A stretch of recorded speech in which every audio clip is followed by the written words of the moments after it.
Hello, and welcome back to the Irish Tennis Updates podcast. My name's Adam, your host. This week I'm chatting once again with Mark Finnegan, and we're looking back at the end of the college tennis season over the last couple of weeks. We also look at some other goings on in Irish tennis at the moment, including Summer League and also some tournaments coming up over the summer. I hope you enjoy this update, and here we go. Here's Mark Finnegan. All right, Mark, a big thanks for coming back on. How are things with you? Doing well, Adam. Doing well. Yeah, just looking forward to giving a final update here on college tennis season. It's coming to the end of the year. We have all the national championships happening at the moment, so I'm going to be excited to tell everyone about some of the awards some of the Irish tennis players received at the end of the year, and then also an update on how some of them have done in the national championships are doing in the national championships. Yeah, great stuff. Great stuff. Yeah, so as you say, the season is kind of the regular season pretty much finished, going into the final kind of stages, and again, as you say, we're kind of looking back at how the players have done and kind of getting some players getting awards and stuff in their conferences in their kind of regions, which is great to hear. So I guess if you want to hop straight in, and yeah, so we can hear about some of those players who, as you said, who did get some awards. Yeah, absolutely. And I think we talked about this last year, Adam, is how incredible it is that some people will have finished their season 4 weeks ago when they might have lost in their conference tournament championship, and that might have been the end of their year. And then other people will be still going up all the way till the end of around this time next week. So sometimes people are actually playing an extra 5 weeks if they've done very well and they've reached the national championships. So they're playing actually probably an extra 5 weeks of the year of tennis, which is great. We had a few Irish make the national championships, so we'll talk about them later. But let's go through the all conference awards. We'll start on the girls' side. Again, for the second year running, I believe the girls, Sol and Lola, had a great year. They played 3 and 4, and they got what's called all conference honorable mention. So both of them received the same honor. So this honor would actually be a conference honor that basically they would have, say, the best 6 players in the conference, say, and it's usually typically about 8 to 12 teams in a conference, would be recognized as the best players to have had the best records or played the highest in the lineup. And then what they would do is they'd have a list of then maybe 6 other girls that would have done excellent too as well, but they weren't the top 6. So they would have received an honorable mention. So an extremely good reward for the girls to get. And again, 2 years in a row, which is great, good consistency. And they continue to do really well there at Idaho State. And that team had an excellent year this year. Now, a player that's actually currently going still at the moment, Georgia Drummy for Duke. They're actually playing quarterfinals tonight at 7 p.m. In American Eastern time, so it's going to be very late for us in the evening. But their team has made a run to the quarterfinals of the NCAA tournament. They're the number ranked 4 team in the country. She's been playing 2 singles majority of the time through the season, and I think 1 doubles. She's ranked 17, I believe, right now at the moment, and 14 in the singles and doubles rankings, which means that she will also qualify once the team tournament is done for the individual NCAA Division I singles and doubles championships. So you can be crowned a national champion as an individual in singles and doubles, or you can be crowned a team champion. So she's going to be still vying for all those 3, and wouldn't that be a great achievement to be able to make a run in one of those tournaments? Absolutely. So they play tonight. They play NC State, North Carolina State University, and so they'll be the favorite by a small, very narrow margin going into that match. So best of luck, Georgia, in that. Then we've got Jessica Lehmann, who finished off her senior year. I know she's planning on using her extra year of eligibility to still stay in and start a master's, but she was named second team all conference for her Presbyterian University, and excellent achievement for Jessica. Jessica would have played either 1 or 2 in the lineup all year, and if you're typically playing 1 or 2 in the lineup for your school and you have a reasonable record, there's a high likelihood you're going to be chosen on one of the first or second teams. So for example, some conferences don't have second team all conferences, some have first, second and third. It just depends on how big your conference is. So she would have been chosen second team all conference, which would have meant that she wouldn't have been in the top 6 girls, but she would have been in the second tier of that second top 6 girls. Okay. So is that similar? Is that similar then to kind of an honourable mention, which the twins got earlier? Would that be sort of? It wouldn't be far off it, yes, because so again, maybe Presbyterian's conference has more teams in it, and they choose to have a few more all conference teams. But it would be very, very comparable. Yeah. Okay. So then we're moving on to Anna Botel, who had a great year for Rice. And she was named first team singles all conference. So she had, even though she would not have played number 1 or 2 in the lineup, I think she had obviously a fantastic year where she was actually able to be on the Conference USA first team in singles. So that was a really, really good achievement. And then Ciara O'Toole from Sacred Heart, I think we'd mentioned her in the last podcast. She won a lot and she done very well. And especially in doubles. So she was named to doubles all conference first team. So they do have singles and doubles all conference teams, and you can be honored in one or if not both of those. Okay. We now then have Emily Connolly. Emily Connolly is with Indiana Wesleyan University. We've talked a lot about their run last year. They made it all the way to the semifinals of the national championships in NAIA. And that year, Emily was playing 3 doubles and in and out of the lineup at 6 singles. Their school is currently going to be in the quarterfinals today, or I think that might have even happened last night. Of the NCAA championships down, or the NAIA championships down in Mobile. So best of luck to her and the team. They're always going to make good runs. Again, there's one university in NAIA that's been very dominant. It's called Georgia Gwinnett. So typically, when universities get to the point of reaching them, it can be a really tough opportunity to be able to beat them. Georgia Gwinnett and NAIA school would probably at a similar level to a top 25 Division I school.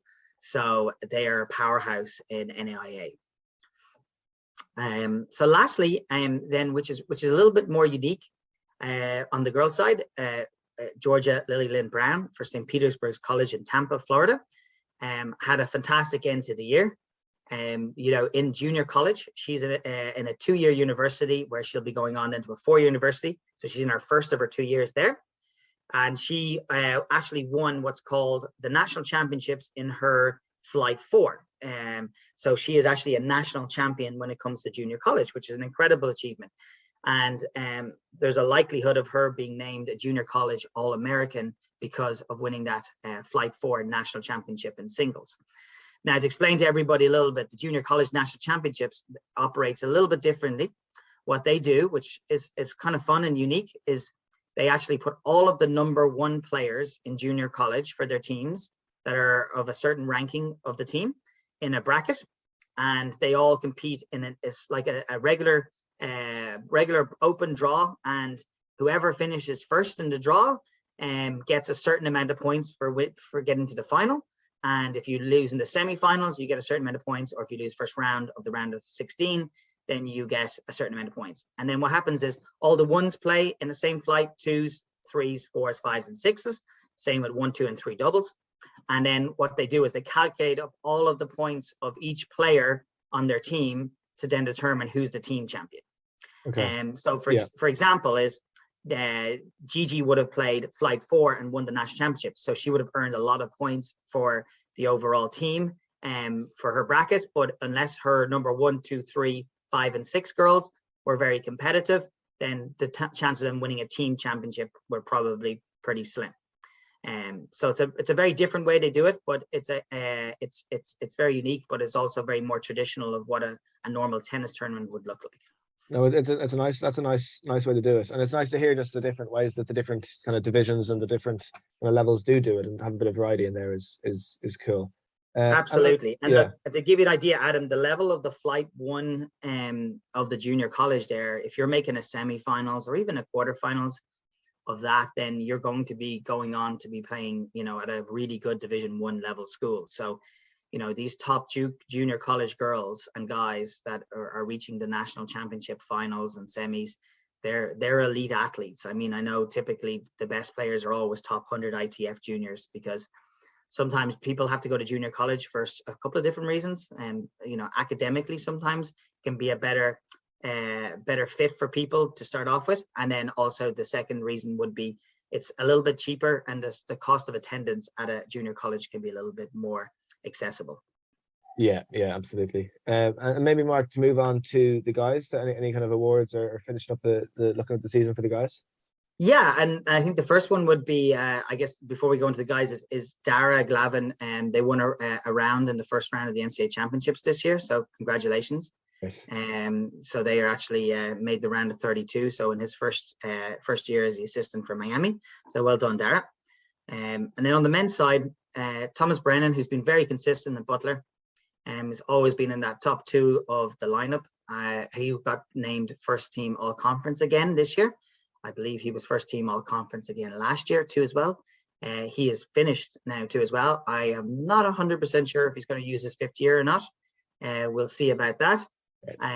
But then we have Hussein Shafferi, who he, again, similar to the same conference that the Twins are in, he got an honorable mention for the University of Montana.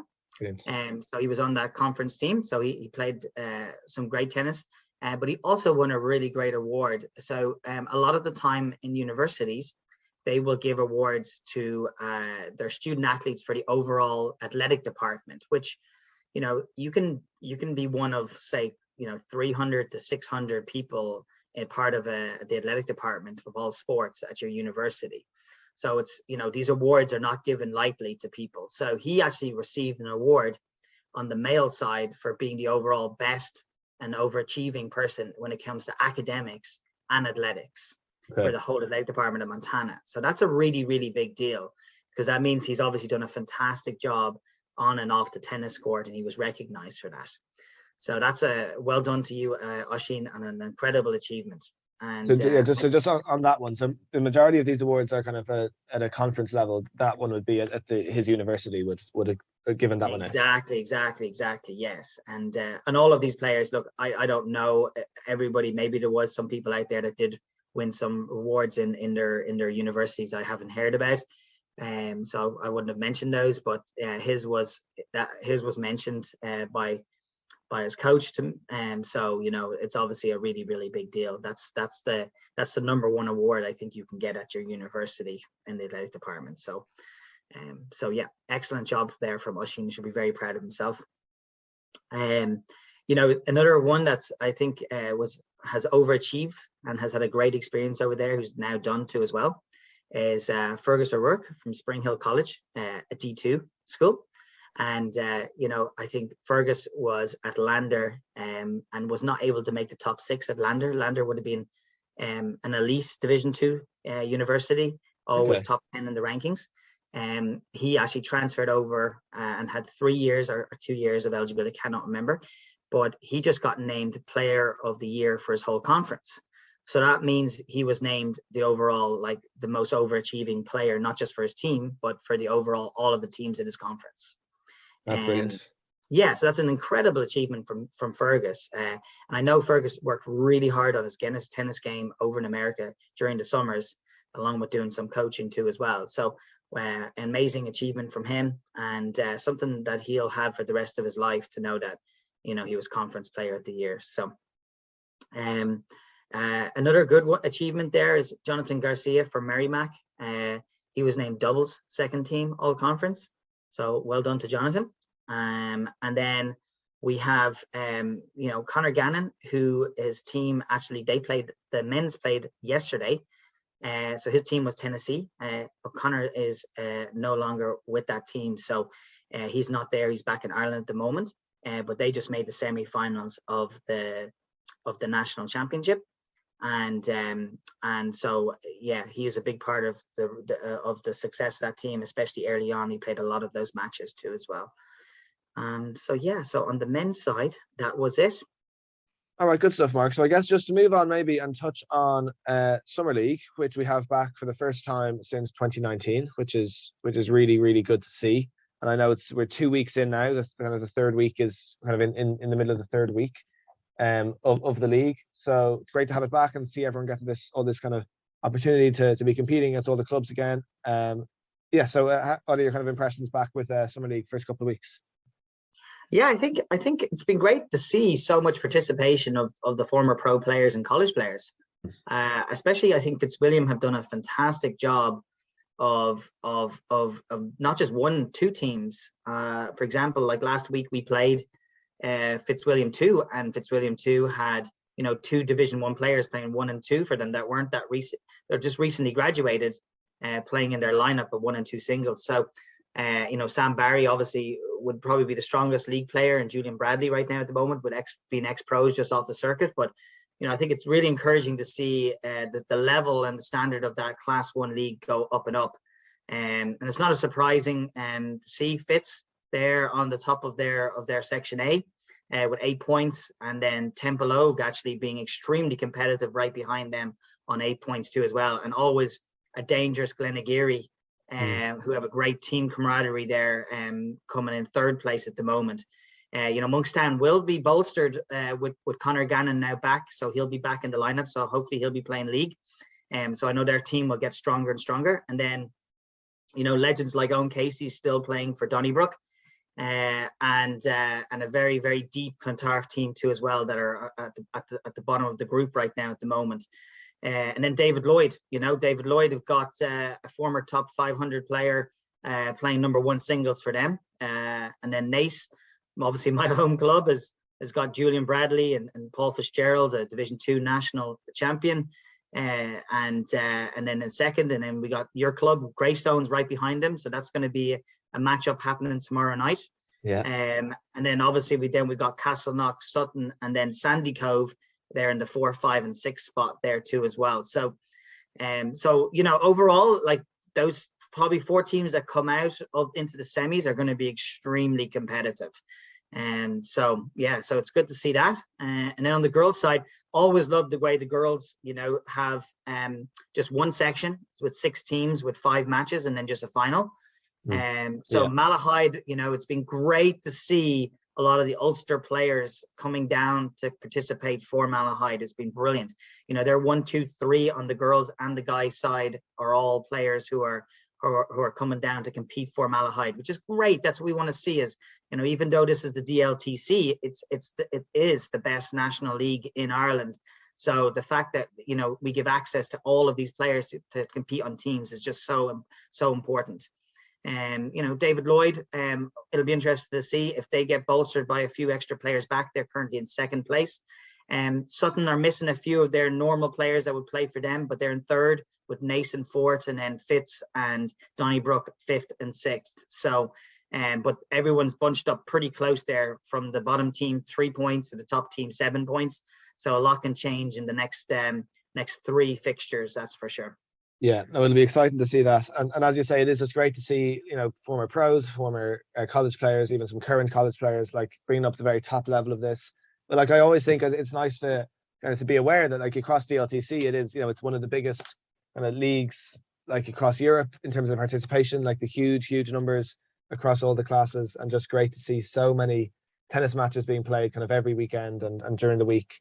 Kind of in the evenings. It's just great to see kind of throughout all the clubs around the place. You'll see it, and that's kind of what's so great about these Adam, leagues. I talked to a lot of college coaches, and they're actually very jealous that we have this. And I tell them, and I explain to them that it's one of the healthiest things in Irish tennis, and how everybody I help, I certainly say it's absolutely essential that you get part of a team and you play your league, because it's just not common in the rest of the world to have former college players and pro players and aspiring players all in the same groupings where they're competing for teams against each other. So we are very, very lucky that the DLTC do a phenomenal job with this, and there's such a rich history and tradition.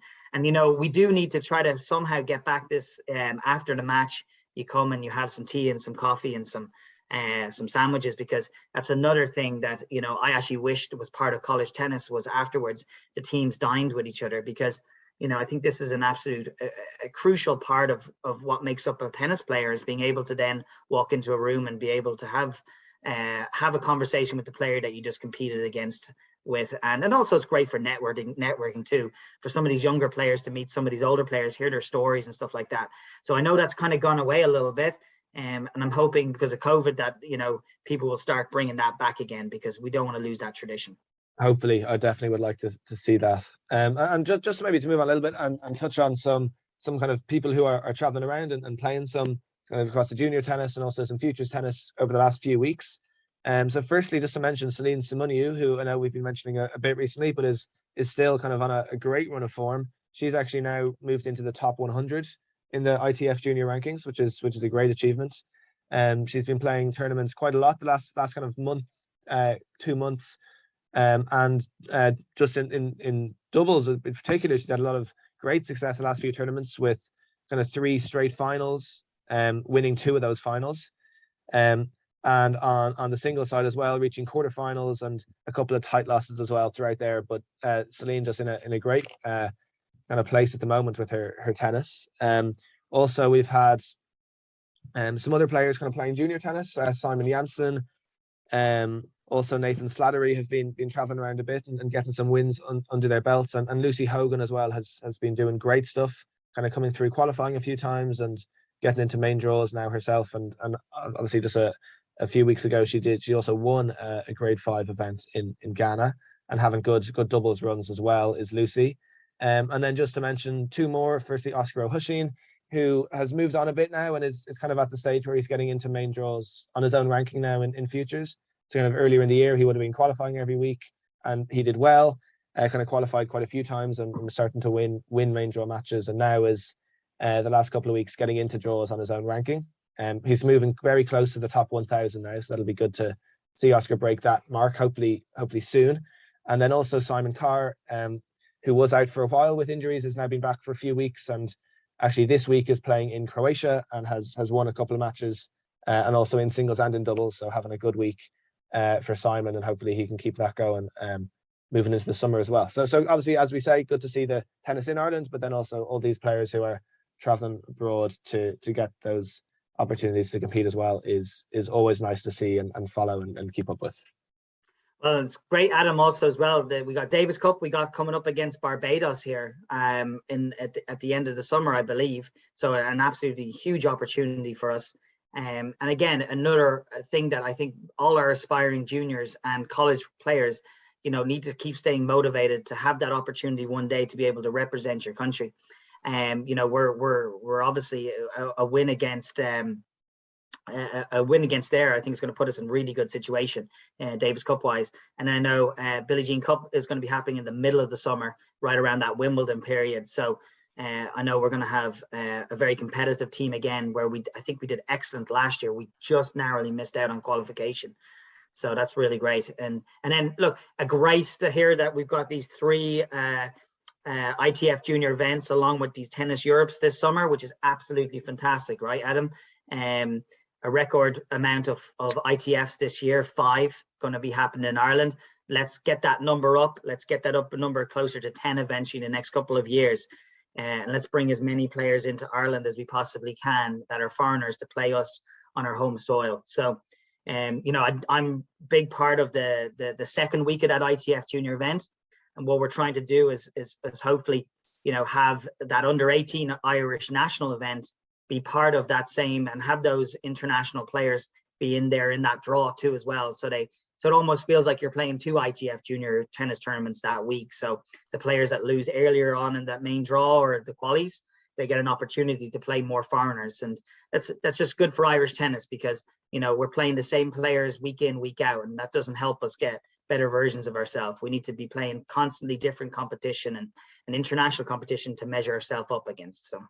Yeah, no, that's great, and good to see. Obviously, the more opportunities you can get, and you can kind of mix them in and make one week into kind of a second event that week is great. So anyone who's looking to enter these events, definitely do and put yourself out there, and hopefully you can play some good competitive tennis over the summer in some of these international events. Yeah, and another probably point I'd say is the world tennis number is starting to gain a little bit more traction now. So now actually what I've seen is on the ITF Junior website, when you're entering into the draws, they actually include your world tennis number on there. Okay. So that means to me is I'm probably going to be, I'm thinking that that's going to be a measuring stick, I'd say, in the future for how they decide where you're placed in the qualifying draw, maybe after you don't have an ITF junior ranking. So I don't know that for certain, but I'm presuming that's probably going to be the case. So it looks like to me that world tennis ranking numbers is starting to gain a bit more traction. Obviously, the UTR has been out there for a long, long time. So, again, Irish juniors, don't chase the ranking game, the points game, chase getting better, being a better version of yourself. And that'll lead you to reaching your goals and in life and tennis and everything. So, so thanks so much, Adam, for having me on. I really appreciate it. No, great stuff. Yeah, big thanks again, Mark. Obviously, hearing about the college tennis is always nice as we kind of come to the end of the season. But then also all this kind of tennis going on in Ireland, and obviously moving into the summer is kind of probably the best time of year for tennis here in Ireland. So exciting times, and look forward to seeing it all unfold and seeing all the tennis that will be played. Big thanks again to Mark for his time with this episode. Very best of luck to Georgia in the NCAs overnight tonight. And everyone who's playing league over the next few weeks, very best of luck. Enjoy. Until next time, I've been Adam, and goodbye.